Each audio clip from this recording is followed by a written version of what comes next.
This is from Kwame Yamada's book, The Authentic Gate.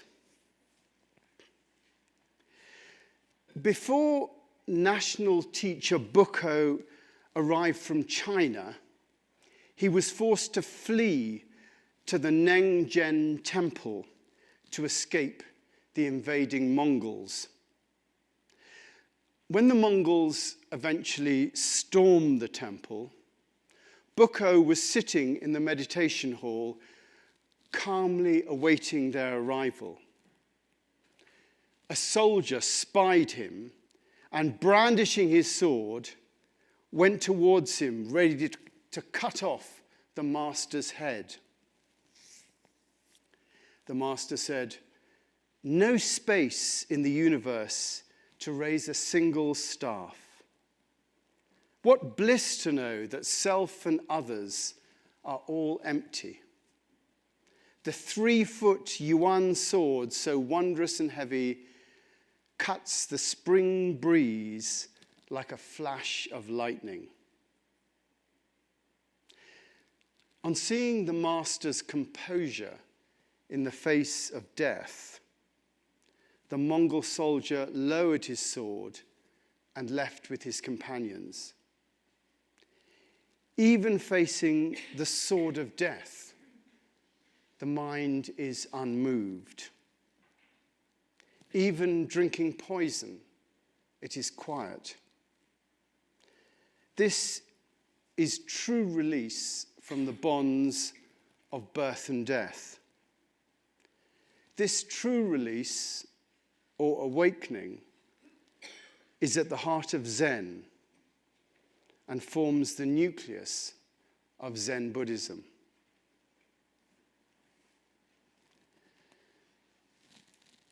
I think when faced with certain circumstances, it's natural to feel abandoned by God.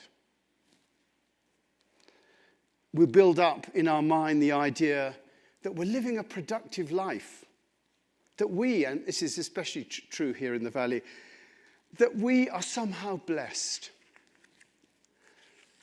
that we are living a good life and making our contribution to society and the evolution of humanity into a new place, into a good place, one that could make all beings better and things become better for everyone. We feel blessed. And as we feel blessed, we're confident that we can bless others. It's like the world has been through rough times, and it's still in rough times, but we can be confident that it is getting better and that we can play a part in that. So we have that going on in our minds. And then the world turns, and suddenly we're faced with very different circumstances in the future. It may not be a Mongol sword, but nevertheless we're faced maybe with a darkness that we weren't counting on. It seems what we had counted on maybe was not to be. And it's tempting to think, where is God in this? Where is the evolution of consciousness in all of this? This is not what I planned for. And yet this is the way, funny enough, that the world has always turned. James Finley, and you can hear him say this on our website, I'll come back to that later on in the service, but James Finley famously said, "God is a presence that protects us from nothing, even as it unexplainably sustains us in all things." God is a presence that protects us from nothing, even as it unexplainably sustains us in all things. And it's always a difficult thing to get our heads around. God is a presence that protects us from nothing. I think deeply we do know that. That's our experience. Even if, as we go around in our lives, we tend to think that we're in some idealized reality, that we live in an enchanted world and God will come to save us when we're in trouble. It's particularly easy to come to think like that as we live in the bubble that exists around Aspen. As the days go by, we do convince ourselves that, that we are special and that God will treat us specially and look after us. And then something happens and it's quite obvious that we're not special in that way.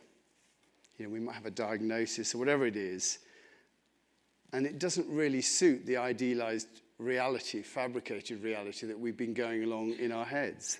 Or circumstances change and we're faced with a darkness that we hadn't planned for.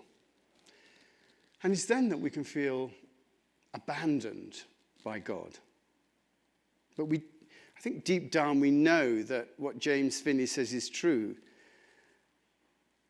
That although we may feel abandoned, there is that presence unexplainably sustains us in all things. And I think really it is this that we need to hold on to, because we know it's true. That presence has sustained us through everything that we've been through up to now. Everything that we've gone through in our lives. It's sustained us up to now, and it will continue to do so. It's easy to forget that bit when we feel abandoned, that actually we are sustained. On the cross, Jesus said, my God, why have you forsaken me? Abandoned. It's a very human thing to feel, and yet we have to move on to the next thing that he said on the cross, which is, into your hands I commend my spirit. The presence unexplainably sustaining.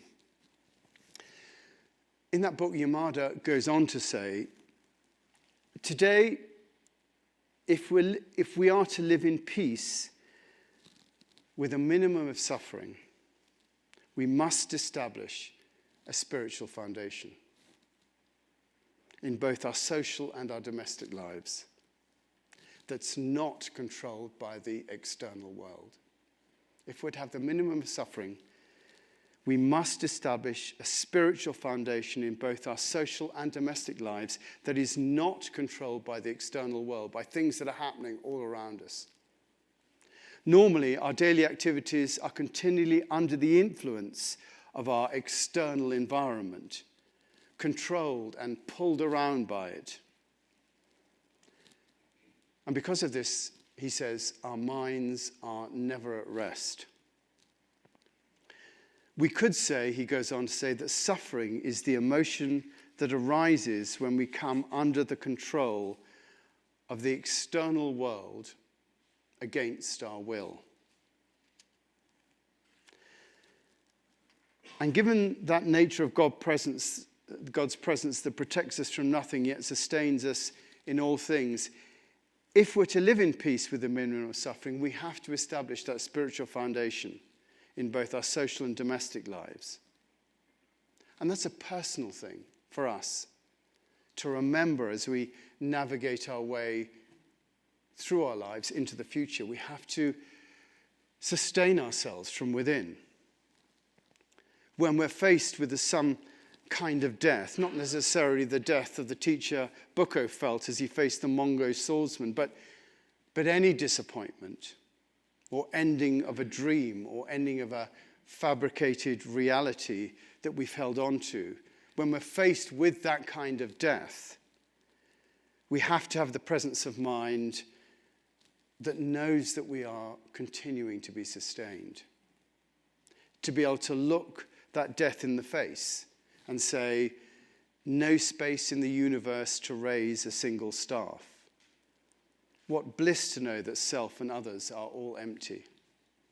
The 3-foot yuan sword, so wondrous and heavy, cuts the spring breeze like a flash of lightning. We have to be in that mindset. We have to move to be in that place. Another chap, Garshan Rinpoche, spent some time in prison. And he said, I think this is really good. He said, the extent of your realization will be known when you encounter difficult circumstances. The extent of your realization will become known when you encounter difficult circumstances. You will not know the extent of your realization when things are going well.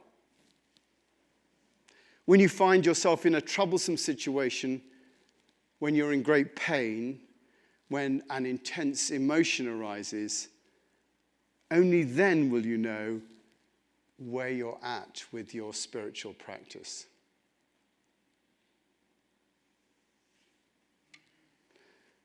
And we should remember that in difficult times. It tells us how we're doing in our practice. It enables us to go back to our practice in a knowledge that there probably is more to do. And I think, now there is definitely more to do. We're not unique if we're feeling that we're faced with something in the future. Every generation has faced this. Just imagine my grandfather's generation. As a young man, my grandfather fought in the Boer War in 1900. Then he fought in the trenches in the First World War in 1914. And imagine the upset and disappointment that generation went through when, in 1939, another war occurred. And my grandfather had to participate in that war as well. All that existing in one generation. But often we think we're different. The blessed generation, with the legacy of the 60s. We went to the moon. There's nothing we can't do. And that includes the transformation of society. We will see all this happen and we will make a contribution to it. But not quite yet. Every generation brings things together in a new way. And interesting, last week Ward mentioned the idea, he brought up the idea of the second coming. And in church circles, second coming, you've got Jesus coming down in a cloud and everyone going, oh, and all the, a bit like Santa, he's read the list twice, who's naughty and who's nice and there's going to be trouble. That is how, we picture the second coming, which is bosh, I think. For me, the second coming is that moment when all creation becomes aware of itself as a part of a oneness that we might call consciousness or God. We become aware of ourselves. All of creation becomes aware of itself as a part of that. It is the great aha moment, the moment when all evolution, that's the moment evolution is moving towards, when consciousness becomes aware of itself everywhere. Where everything becomes aware of itself as being a part of everything. Where God becomes in all and through all, and we know it. This is the idea that Teilhard de Chardin put forward. He says, there is a fundamental energy at the heart of evolution, he said, and that has two dimensions. The fundamental energy at the heart of all evolution has two dimensions. The energy associated with individual consciousness, which we're all aware of, and the energy without, which is associated with tangential energy or love. And evolution, he says, is a process of deepening love and consciousness. That is, as love deepens in the world, consciousness arises. And this is moving towards a general recognition of that consciousness. And that's what we aim for. Yet, as history ebbs and flows, we realize that there is still a lot more to do to arrive at that moment. And it's obvious now, here, that the majority of people are still to be convinced that cooperation and interdependence are the way forward to bring humanity and the planet into the harmony that many of us seek. The majority of people are still to be convinced that cooperation and interdependence are the way forward to bring humanity and the planet into the harmony that many of us seek. The reality that we are being made aware of this and that there is still more work to do is now obvious. And we have to realize that, when we say it like that the majority of people are still to be convinced that cooperation and interdependence, we see our role, which is to be that aspect which does enable people to see the role of cooperation and interdependence. And there is more to do on that. That just when we think we're about to take a step forward, we realize that we are further away from our goals than we thought we were. And that can make us feel abandoned by God. I thought this was all going in a good direction. But we're not. We are sustained in all things, and that includes now. And our response to any disappointments should be to establish that spiritual foundation in both our social and domestic lives that is not controlled by the external world. So what does that actually mean in practice? Well, I think it means that we have to continue to work on ourselves through our practice to make sure that we do experience being sustained. And that does take work. It takes time on the cushion. It takes time studying the sages. It takes a remembrance of the simple enlightenment that comes from having to let go of the baggage so that we can be open to the joy of life in the present moment. It takes time on the cushion, time studying the sages, and takes a remembrance of the simple enlightenment that comes from having let go of our baggage so that we are open to the joy of life in the present moment. These are things that we've talked about in the past on this series, and if you want to hear about them, on the chair in front of you, the red one shows how you can hear about the previous ones, and if you want to be on our mailing list, that's the blue one. But, we have to get to that point where we've worked on ourselves to that point. And I think it means, as well, looking after those around us that are vulnerable. As well as working on ourselves, we have to look after those around us that are vulnerable, those who are not able to pull themselves out of thoughts of darkness, those who feel lost and abandoned, those in real danger of harm, those who are being oppressed. And this series, we've been speaking over the last 7 weeks, has been about the idea of creating space. And I think we are in that place now where there is a very real need for us to create space for those who maybe are not able to cope on their own. I think that as a community, we should be actively creating safe places for these people to be able to find some sanctuary within our community. Our whole purpose here has been looking, the purpose of the Aspen Chapel, I've always said that, is to, we look at how do we live our lives more skillfully. That's the purpose of us coming together. How do we live our lives more skillfully? We work together to work that out. And over the last few weeks, we've looked at how to create the space within ourselves to have the capacity to go into our world and create harmony. That's what we've been talking about, to create that capacity within ourselves. Most of us here do spend time on the cushion. We do study the sages, and we can remember to be enlightened. This means that we have developed the capacity to look after others who are not as fortunate as we are. And I'd like to suggest that we as a chapel here, we as this community, create safe places for those who are going to find it difficult over this next period of time. I'm suggesting that we come together to create, for what other ways I'd like to call circles of care, to come around people who are suffering. It could be undocumented people, those suffering from some sort of discrimination, those losing benefits, or those who are simply depressed. We create spaces for those people to find some sort of sanctuary when they get into difficulty. Now, when you come up with these ideas in the churches, the minister will stand up and put these ideas forward and say, what do you think of this? And they'll go, yeah, great, go and do it.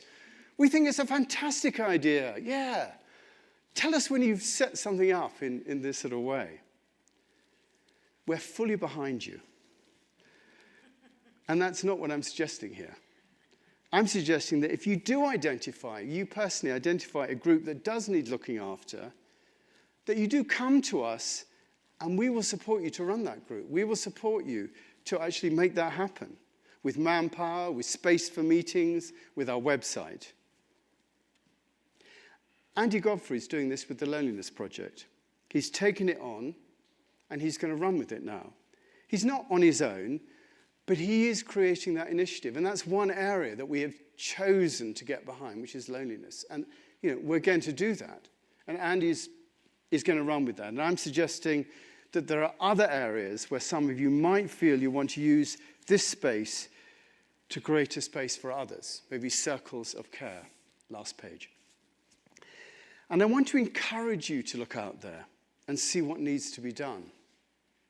I think that once we've built for ourselves that spiritual foundation at the heart of our lives, our role is to go out and make a difference to those around us who need help.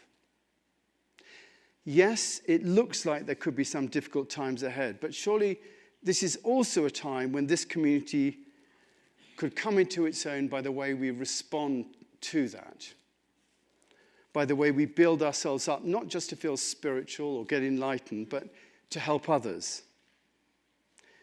Service is always the end point of spirituality. When you say, where does it end? It doesn't end in enlightenment. It ends in service.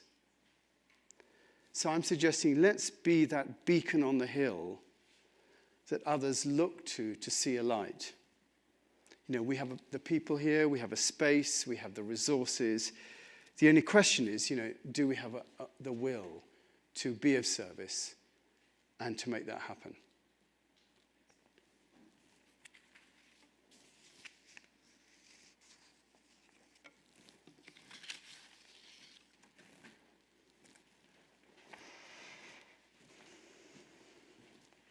As is our custom, we always like to give an opportunity for anyone to come back with any thoughts, reflections, ideas, questions, musings. So Nicholas has the mic. No, obviously no pressure, like no one needs to say anything, but just if there is anything that wants to be shared, over to you. Just raise your hand. Maybe while you're thinking about it, I just want to reiterate. There's so much. I feel like there's a lot in that talk that we could unpack, but I just want to go back to this idea of the pulse.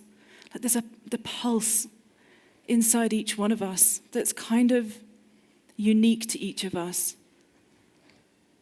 But for us to really be in touch with that, to become familiar with our particular form of presence in the world, what that looks like and feels like, and to live out of that feels just so vital. And I really appreciated Mark's piece of music because it was just like, kind of felt there was a pulse in that music. And what is your pulse? And it's like the heartbeat, and it's trustworthy, and it's difficult to articulate, but we need to live out of the pulse. Anyway, that's just one thought. Yes, Brennan. Fantastic. Thank you so much, Nicholas and Heather. I'm going to try to formulate this question while I talk, so just a little forgiveness.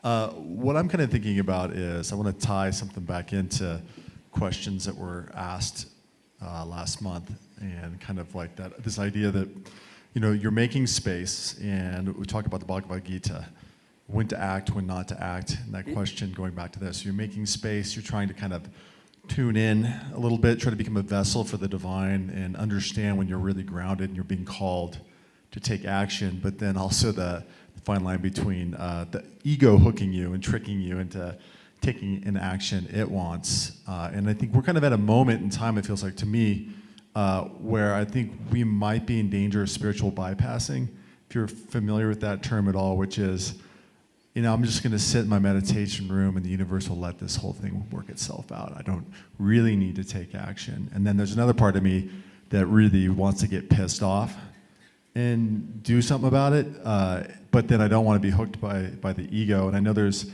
in Buddhism, there isn't so many parables of like the pissed off Buddha, but there's certainly in Christianity, there's the pissed off Jesus.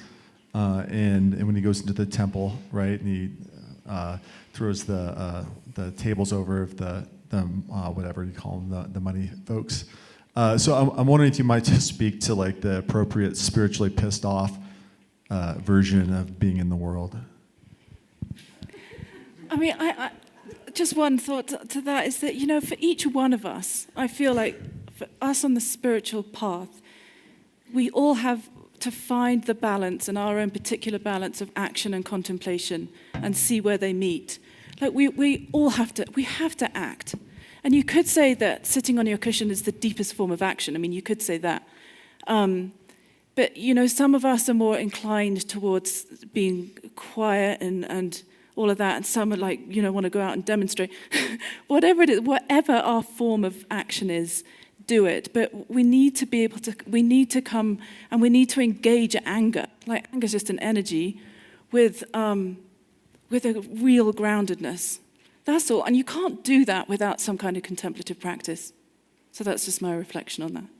Yeah, and a couple of weeks ago we did use that thing from the Tai Te Ching which says, wait till your mud settles and right action will arise by itself. And I think for me that is the actual crucial thing.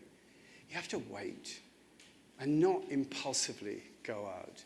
But also, as we have to create a pattern. I read the one at Tai Te Ching. I just went outside while you were saying, because I read the Tai Te Ching every day, and the one we had today, I read today, just related to what Heather was talking about. It says, if you are a pattern for the world, the tower will be strong inside you, and there'll be nothing you cannot do. And that to me suggests the idea that we create that inner horizon, that inner reality within ourselves. And in the way that we live our lives, we create a pattern for the world. And that strengthens those around us and also strengthens ourselves. And I think there is a point about waiting. There is a point about not being carried through by anger, the pissed off Messiah, whatever it is. I think, the anger is an energy, but I think we have to wait and see where that takes us. Anybody else? Yes. Bill, thank you. I've read recently a book by Helen Luke. In it is the story of Etta that you mentioned. It's absolutely wonderful, the connection. So I'm thinking it's time to mention, this is not a commercial, your dinner for the lifties, which I enjoyed so much, and I think many people would, as a simple action. Yes. Very simple action. Yeah. Thank you. Yeah, last year, part of the Loneliness Project, thank you, Bill, we went out and we enabled those who were working on the mountain to come and have a Christmas meal. It was a fun thing to do. The great thing where we had Spencer, who was himself part of that community that brought us in. So if we can do that this year, we will do it. Anybody else? Anyone else?